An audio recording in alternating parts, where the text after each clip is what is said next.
नमस्कार दोस्तों, स्वागत है लाइफ माइस्ट्रो में। आज एक नए टॉपिक पे, एक अलग से टॉपिक पे बात करते हैं।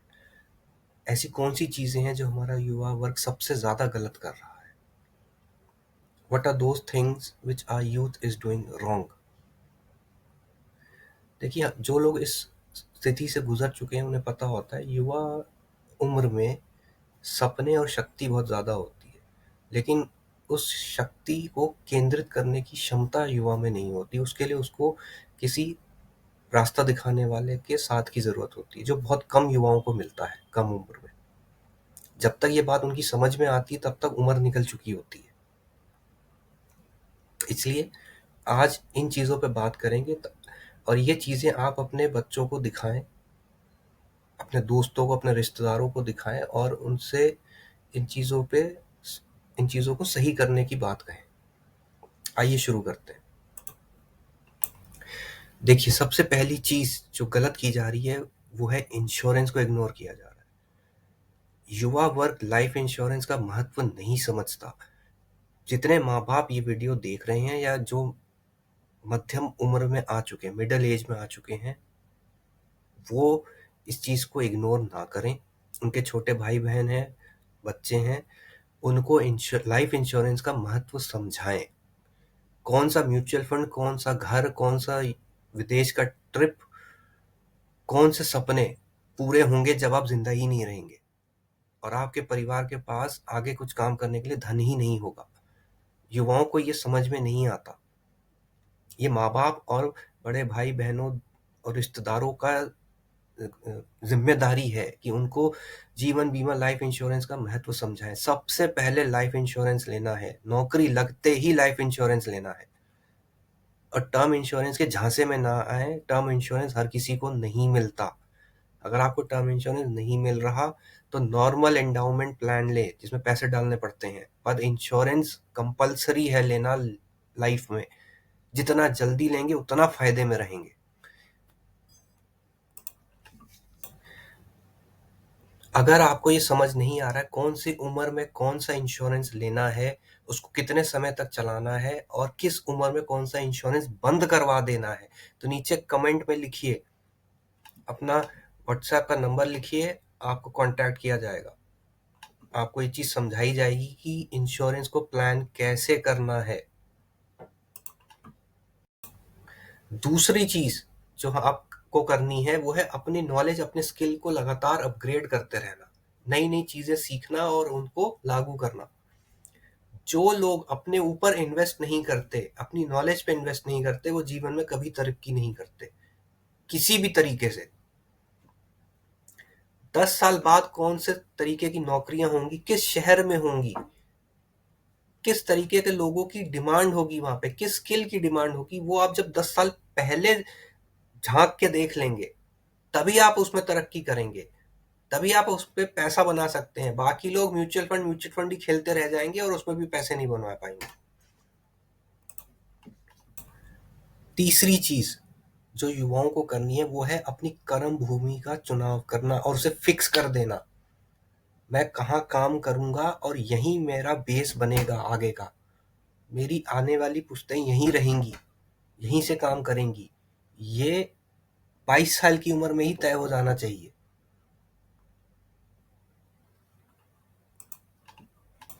और आपको कोशिश ये करनी है कि आपको अपने पूरे परिवार के साथ रहना है। कई सरकारी कर्मचारियों को हमने देखा है जो दोनों पति पत्नी नौकरी करते हैं, एक की पोस्टिंग एक शहर में, दूसरे की पोस्टिंग दूसरे शहर में, बच्चे किसी तीसरे शहर में बोर्डिंग स्कूल में है। तो आप अगर परिवार के साथ नहीं रहेंगे, एक साथ नहीं रहेंगे, तो आपका सुख, संपत्ति, चैन, जीवन सब स्वाहा है। किस लिए कर रहे हो नौकरी भाई? सुख, शांति, चैन से जीने के लिए या परेशान रहने के लिए? ये बात माँ बाप को, बड़े भाई बहन, रिश्तेदारों को, युवाओं को समझानी चाहिए कि परिवार के साथ रह के आप ज्यादा अच्छे तरीके से अपना काम धंधा कर सकते हैं। चौथी चीज जो आपको देखनी है, जिस जो आपके पास जरूर होनी चाहिए किसी ना किसी रूप में, वो है रियल एस्टेट और क्रिप्टो। देखिए, क्रिप्टो के बारे में थोड़ा बाद में बात करें, पहले रियल एस्टेट की बात करते हैं। देखिए, आप पैसे का इतिहास उठा के देखिए, जितनी भी सभ्यताएं हुई हैं, साम्राज्य हुए हैं, सबकी जड़ें रियल एस्टेट थी। जब पोरस भारत आया तो रास्ते में वो जो राज्य जीतता हुआ आया, उसने जमीनें ही तो जीती, वो रियल एस्टेट नहीं था। जब अंग्रेजों ने बंगाल पे कब्जा किया, नवाब को धोखे से हरा के, तो उन्होंने बंगाल को हड़पा, तो क्या वो जमीन नहीं हड़पी? क्या वो रियल एस्टेट नहीं था? हर बिजनेस के लिए पीछे बैकग्राउंड में रियल एस्टेट चाहिए, वेयर हाउस गोदाम के लिए रियल एस्टेट चाहिए।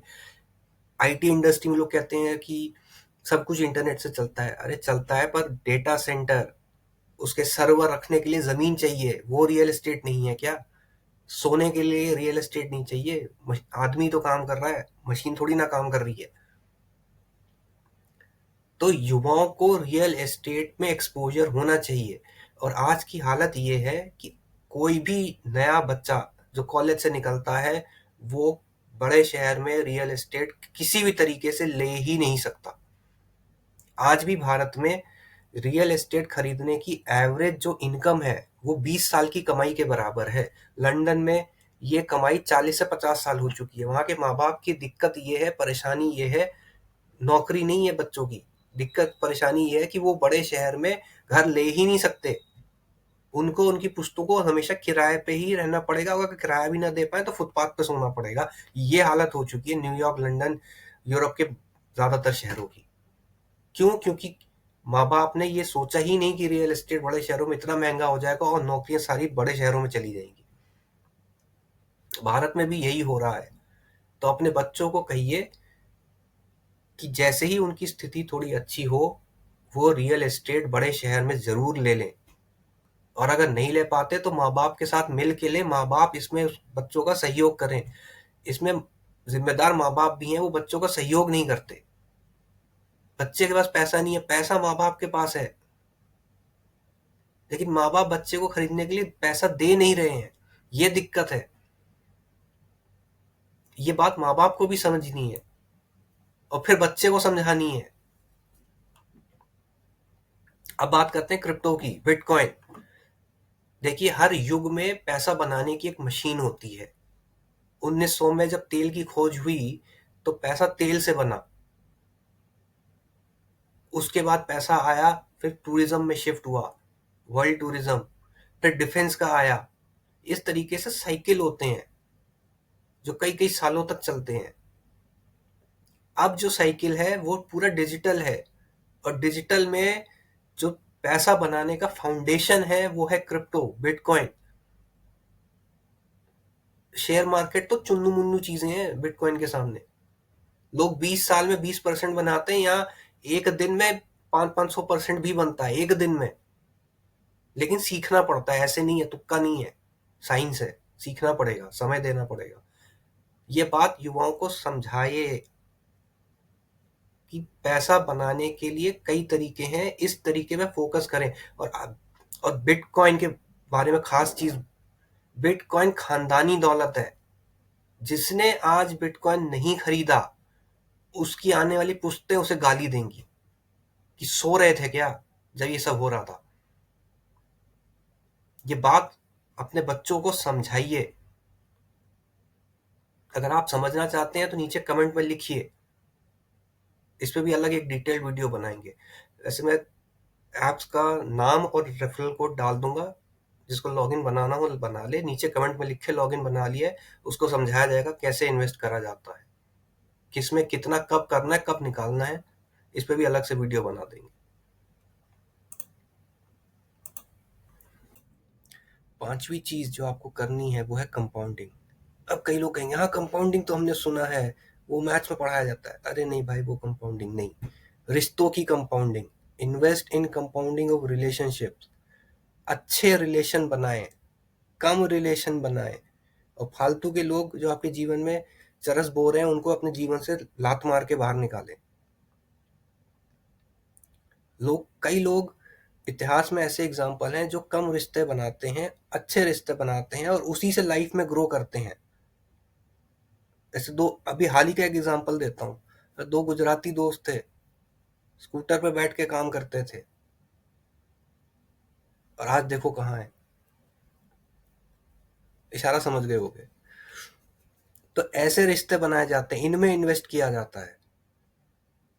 और इन्वेस्ट रिश्तों को कंपाउंड करने का सबसे अच्छा जो तरीका है युवाओं के लिए, जो पहले था अब फॉलो नहीं हो रहा, वो है सही उम्र में शादी। पहला वाला जो एग्जांपल था वो प्रोफेशनल बिजनेस रिलेशन के लिए था, और ये एग्जांपल अपने पर्सनल रिलेशन, फैमिली रिलेशन के लिए। जब आप कम उम्र में शादी करते हैं तो आपको रिश्तों को कंपाउंड करने के लिए समय ज्यादा मिलता है लाइफ में। आपके बच्चे टाइम से होते हैं, जब आप रिटायर हो रहे होंगे तो आपके बच्चे सेटल हो चुके होंगे उससे पहले। आपको रिटायरमेंट के बाद ये चिंता नहीं रहती कि मेरे बच्चे सेटल नहीं हुए, मुझे और काम करने की जरूरत है, और पैसे कमाने की जरूरत है, टेंशन है। एक रिसर्च के हिसाब से अगर आपको फैमिली लाइफ अच्छी रखनी है तो लड़कों की शादी 27-28 तक हर हालत में हो जानी चाहिए, और लड़कियों की शादी 24-25 तक हर हालत में हो जानी चाहिए। पर अपने आसपास देखिए क्या ये फॉलो हो रहा है? शादी के लिए फरमाइशी लिस्ट इतनी ज्यादा है कि वो इस जन्म में तो पूरी ना हो। इसलिए माँ बाप इस बात को समझें, अच्छे रिश्ते सही उम्र में बनाने जरूरी होते हैं, अपने कामकाजी प्रोफेशनल लाइफ के लिए भी और पर्सनल लाइफ के लिए भी। छठी चीज जो युवाओं को करनी है वो है टाइम वेस्ट करने वाली चीजों को अपने जीवन से लात मार के बाहर निकालें। सोशल मीडिया सबसे बड़ा दुख का कारण है युवाओं का। 24 घंटे उसी में लगे रहते हैं। अगर आप उससे कुछ कंस्ट्रक्टिव कर रहे हैं, आप कोई चैनल चला रहे हैं, आप कोई इंफॉर्मेशन कंटेंट क्रिएटर हैं, शेयर कर रहे हैं, उससे आपकी कमाई हो रही है, आपकी नॉलेज बढ़ रही है, तो वो समझ में आता है। पर उसकी भी एक समय सीमा है, 24 घंटे नहीं। 24 घंटे फेसबुक पे लगे रहना, स्नैपचैट पे लगे रहना, इंस्टाग्राम पे लगे रहना, सिर्फ ऊपर से नीचे घुमाते रहना, ये सबसे बड़ा जहर घोल रहा है आज के युवाओं में। दूसरे आते हैं पिछलग्गू दोस्त, जो हर हफ्ते सैटरडे संडे को कहते हैं चल पार्टी करते हैं, ढिसकियां ढिसकियां ढिसकियां, ढिंचाक ढिंचाक।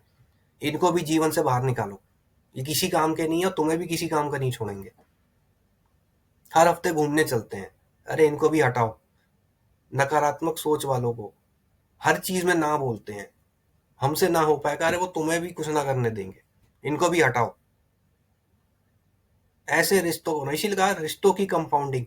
ऐसे रिश्ते बनाइए जो आपको आपके जीवन में ऊपर ले जाए, पुश पुल का रिलेशन हो, वो आपको नीचे से ऊपर धक्का मारे, आप उसे नीचे से ऊपर खींचे। ये जोड़ियां सबसे अच्छी चलती हैं, प्रोफेशनल भी और फैमिली में भी।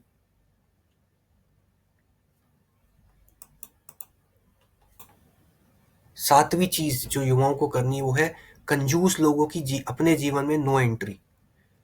जो व्यक्ति संपन्न है, जिसके पास पैसे नहीं है, उसको तो छोड़ ही दीजिए, उसके उसके लिए तो क्या ही कहें, वो कंजूस नहीं है। जिसके पास, जो संपन्न है, जिसके पास पैसे हैं, पैसे खर्चने की क्षमता रखता है, पैसे खर्चने की जरूरत है, लेकिन उसके बावजूद पैसे नहीं खर्चता, ये आदमी कंजूस है। ये आपको जीवन में तरक्की नहीं करने देगा। देखिए, पैसा जब होता है ना, तो पैसे से आप, पैसा दे के आप समय खरीदते हैं। समय जब आपके पास होता है और आपके काम कोई दूसरा कर रहा होता है तो आपके जीवन में सुकून रहता है, आप आराम से बैठते हैं। पर ये आदमी आपको पैसे से सुकून लेने ही नहीं देगा। लक्ष्मी चंचल है, लक्ष्मी का नियम है, जहां पैसा खर्च होता है जरूरत के लिए, वहां लक्ष्मी हमेशा वापस आती है। जो आदमी तिजोरी बंद करके बैठा रहेगा, ना उसकी लक्ष्मी जाएगी ना आएगी, जो जहां है वहीं रहेगा। इसलिए ये बात अपने बच्चों को समझाएं कि जहां जरूरत पड़े, जितना आपकी जेब अलाउ करती है उस पैसे को खर्चें, पैसा खर्चने में झिझके नहीं। अगर आप स्लीपर में जाते हैं तो 400-500 रुपए जोड़ के थर्ड एसी में जाए, कुछ समय बाद उसमें पैसे जोड़ के सेकंड एसी में जाए, फिर फर्स्ट एसी में, फिर प्लेन की टिकट, फिर बिजनेस क्लास। ऐसे अपग्रेड धीरे धीरे किया जाता है। पर ये कंजूस आदमी जो प्लेन की टिकट ले सकता था पर स्लीपर में जाता है, ये आपको पैसे से मिलने वाले सुख को लेने ही नहीं देगा। इसलिए ऐसे लोगों की तो सीधा नो एंट्री है। आठवीं चीज जो युवाओं को करनी है वो है मोल भाव करना बंद करें। Do not bargain. मोल भाव गरीब लोग करते हैं। अगर आप मोल भाव करते रहेंगे तो आप गरीब ही रहेंगे। आप अपने आसपास देख लीजिए, किसी भी संपन्न आदमी को देखिए, वो कभी मोल भाव नहीं करता। जो है उससे 10-20 रुपए ज्यादा ही देके जाएगा। आप अपने जीवन में एक नियम बना लीजिए कि अपनी जेब के हिसाब से एक राशि, एक अमाउंट तय कर लीजिए कि मैं, भाई ऑटो वाला मुझसे 10 रुपए 20 रुपए ज्यादा लेगा तो मैं इससे चिक चिक नहीं करूंगा, जाने दूंगा, जा। सब्जी वाला मुझसे 10 रुपए ज्यादा लेगा तो मैं उससे बहस नहीं करूंगा। महीने में मेरा 100 रुपए 500 रुपए 1000 रुपए एक्स्ट्रा खर्चा हो गया इन चीजों पे, किसी ने मुझसे 10 रुपए ज्यादा ले लिए, 20 रुपए ज्यादा ले लिए, मैंने चिक चिक नहीं की। अपना एक फिक्स अमाउंट कर लीजिए कि इतने तक मैं बहस नहीं करूंगा, जाने दूंगा। तो आप अपने जीवन में बहुत बदलाव देखेंगे, बहुत सुकून आ जाएगा। इन छोटी छोटी बेकार की चिक चिक से आप ऊपर निकल जाएंगे। सारे अमीर आदमियों को ये रहस्य पता है, वो छोटी छोटी चीजों के लिए चिक चिक नहीं करते।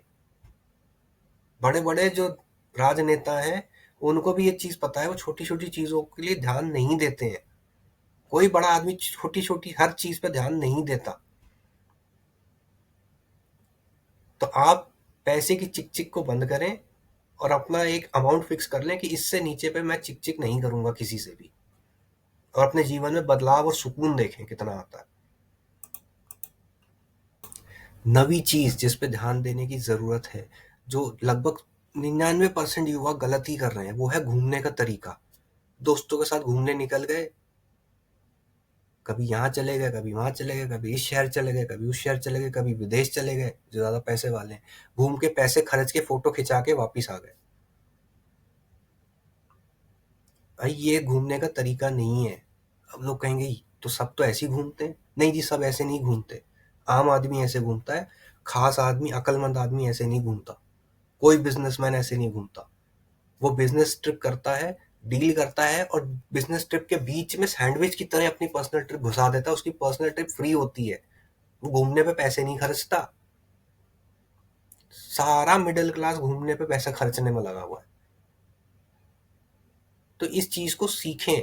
जहां आप घूमने जा रहे हैं वहां क्या मिलता है, वहां वहां से आप क्या ला के अपने शहर में दे सकते हैं, किसका स्कोप है नहीं है, एक डायरी लीजिए और वहां पे लिखते जाइए। बिजनेस नहीं कर पाएंगे तो वो जो ज्ञान आप डायरी में लिखेंगे उसको बेच के पैसा कमाया जा सकता है। लोगों को यही नहीं पता। अरे जो आप मेहनत करके ज्ञान इकट्ठा कर रहे हो, फैक्ट्स इकट्ठे कर रहे हो, उसकी भी एक कीमत है। तो जब भी आप घूमने जाएं वहां से इतने पैसे कमा के आए कि आपकी जेब से लगा हुआ पैसा जीरो हो जाए। पैसा लगा के नहीं घूमा जाता, पैसा कमा के घूमा जाता है। इस चीज को समझे। देखिए, अपनी तरफ से मैंने 9 चीजें बताई हैं जो युवाओं को ध्यान देने की जरूरत है। आगे इस तरीके के वीडियो और भी आएंगे। नीचे कमेंट में लिखिए आपको क्या अच्छा लगा, नहीं लगा, किस टॉपिक पे आप बात करना चाहते हैं। क्रिप्टो हो गया, पॉलिटिक्स हो गई, या अभी जो हॉट हॉट टॉपिक चल रहा है न्यूज में कि उस सैनिक की बीवी सारे पैसे लेके भाग गई, ये क्या हो रहा है देश में। सोशल टॉपिक्स हो गए। क्या चीज आप देखना चाहते हैं, नीचे लिखो कमेंट में। इस वीडियो में क्या अच्छा था क्या बुरा था वो भी बताओ। इससे वीडियो को और इम्प्रूव करने में मदद मिलेगी। इस वीडियो को अपने दोस्तों रिश्तेदारों से शेयर करो, उनके जीवन को अच्छा बनाओ। जो यंग दोस्त हैं आपके, भाई भतीजे हैं, बहनें हैं, उनको भेजो, उनको भी सीखने को मिलेगा, आपको भी सीखने को मिलेगा। उनका भी भला कराओ। चैनल को सब्सक्राइब करो, वीडियो को लाइक करो। इस तरीके के ज्ञानवर्धक वीडियो और आएंगे तो बेल बटन भी दबाएं। मिलते हैं अगले वीडियो में।